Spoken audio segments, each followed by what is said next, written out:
Bonjour, bonsoir à tous, ici c'est Nico de la chaîne Gauchy Studio et aujourd'hui on se retrouve pour une nouvelle compilation d'infos insolites. Le cinéma est probablement ma forme d'art préférée, à mon sens c'est l'une des plus nobles et des plus importantes. C'est une forme d'art qui mobilise énormément de personnes, que ce soit leurs auteurs, qui essaient de nous raconter des histoires de la meilleure manière possible, que ce soit par le biais de petites mains comme moi qui essayons de transformer le rêve en réalité, ou que ce soit par les gens qui en parlent, c'est-à-dire les fans, les critiques, les influenceurs, les chroniqueurs. C'est une forme d'art qui mobilise énormément de gens, donc forcément ça crée des anecdotes. C'est pour ça qu'on est là aujourd'hui. Vous vous apprêtez à voir la première compilation d'infos insolites sur le monde du cinéma. Infos insolites est un format court que je fais sur TikTok, Instagram et YouTube Short. Donc c'est un format qui est vertical mais que j'ai remonté pour le rendre horizontal. J'aime bien le truc des mains. Et j'en profite pour soit donner des petits détails en plus, soit mettre des extraits de films un peu plus longs, ou soit tout simplement pour corriger quelques bêtises que j'aurais pu dire. Si ça vous a plu, n'hésitez pas à vous abonner et à liker, et si vous avez des anecdotes à raconter ou si vous voulez rajouter quelques petits détails en plus, n'hésitez pas à me les mettre en commentaire. Vous vous rendez pas compte à quel point ça aide la chaîne. Il y a un truc à changer dans le plan, mais ne vous en faites pas, il n'y a aucun problème. Quant à moi, je vous laisse et je vous dis à la prochaine. Non, pas le chouchou, pas les chouchous. On joue pas avec les chouchous de papa. Papa, il va finir par se couper, je peux si ça continue. Ce film a réécrit son scénario avec une table de ping-pong. En 88, le film Highway to Hell est en production et le producteur décide d'allouer entre 6 et 9 millions de dollars. Problème, le budget prévisionnel du scénario d'origine est de 20 millions. Le réalisateur Hat De-jong et le scénariste Brian Edgeland doivent réécrire le scénario. Ils ont trouvé une idée plutôt originale et rigolote pour éviter les conflits. Jouer au ping-pong. Celui qui gagne un set a la priorité sur un changement ou une coupe du scénario. Moi perso, je l'aurais affronté sur Yu-Gi-Oh, mais bon. Comment Mel Gibson a eu le rôle de Mad Max? En accompagnant un ami au casting de Mad Max, le directeur du casting voit le visage couvert de blessures de Mel Gibson. Ce dernier s'était fait agresser quelques jours avant par 3 hommes. L'acteur raconte l'anecdote au directeur qui est instantanément convaincu. Pour jouer dans un film aussi violent, il fallait 7 acteurs. Mel acceptera et sa carrière explosera dans le monde entier.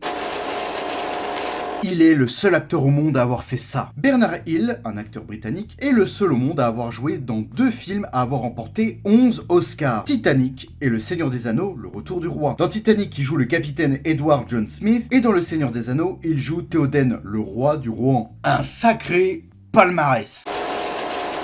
Le lien entre Jim Carrey et Louis de Funès. 2 acteurs que tout oppose, un Canadien et un Français. 2 continents et 2 générations différentes. Quel est le lien entre ces 2 hommes? Ils ont tous 2 effectué le casse du siècle au cinéma. Une année qui a tout changé dans leur carrière. Jim Carrey était déjà pas mal connu aux États-Unis, mais ce qui a fait exploser sa carrière, c'est l'année 94. The Mask, Dumb and Dumber et Ace Ventura. 3 énormes succès sortis en un an. Pour De Funès, c'est quasiment la même chose. Son année, lui, c'est 1964. Le gendarme de Saint-Tropez, Fantomas et le Cornio. Sa carrière a changé du tout au tout à ce moment-là. 2 comiques qui ont fait chacun un miracle.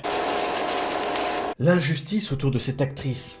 Cette actrice a été au casting de grands succès au cinéma, et pourtant il y a peu de chances que vous la connaissiez. Cette actrice, c'est Zoé Saldana. Vous l'avez peut-être aperçue dans Columbia, The Loser et Black White. Et pourtant sa carrière ne se résume pas qu'à ça parce qu'elle a joué dans des sagas importantes. Elle a un petit rôle dans le premier Pirates des Caraïbes, ou alors dans le reboot de Star Trek au cinéma, en jouant le rôle culte de Uhura. Zoé Saldana a battu des records dans le 7ème art en interprétant Gamora dans le MCU et Natsiri dans la saga Avatar. Des rôles où son visage est camouflé sous des effets spéciaux, pratiques ou numériques, créant une injustice autour de l'actrice, gagnant de la notoriété sur des rôles où on ne la reconnaît pas. Merci pour votre carrière et pour nous faire rêver.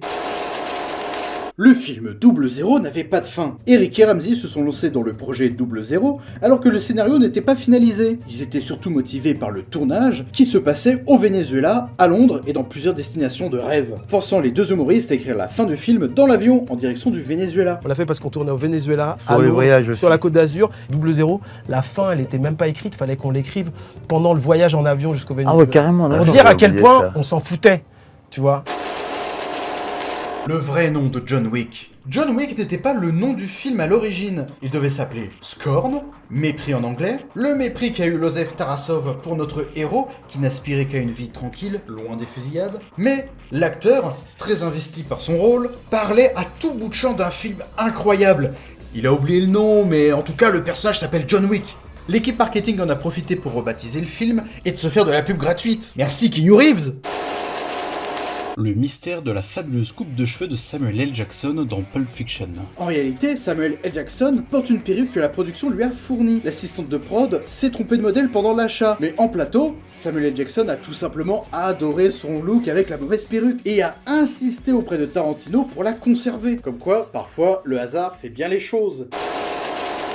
Hugh Jackman a redéfini le personnage de Wolverine. En 2000, lorsque Hugh Jackman interprète pour la première fois le rôle de Wolverine au cinéma, ça a créé une mini-polémique chez les fans de comics. En effet, depuis 1974, l'année de la création du personnage, Wolverine était petit, trapu et laid. Une vraie bête. Cependant, l'Australien, lui, fait 1m89 et a été élu l'homme le plus sexy de 2008. T'as un sacré contraste de style. Mais avec le succès du film et la performance sauvage et parfaite de l'acteur, le public s'est fait au changement. Le personnage dans les comics, lui, a commencé à changer de taille, finissant par ressembler à Hugh Jackman de plus en plus. À présent, la taille et l'apparence du personnage peut changer en fonction des artistes, mais aujourd'hui, plus personne n'est choqué à l'idée de voir un Wolverine beau gosse.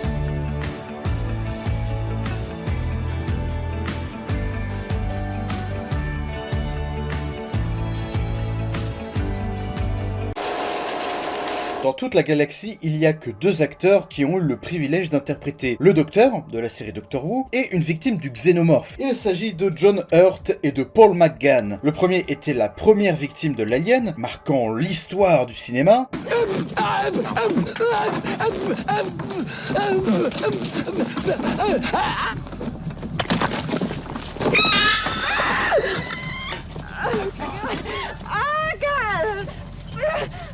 Le second disparaît mystérieusement du scénario suite à une coupe dans le montage. Mais si vous voulez voir comment son personnage finit, il faut regarder la version Assemblée, qui est une version alternative.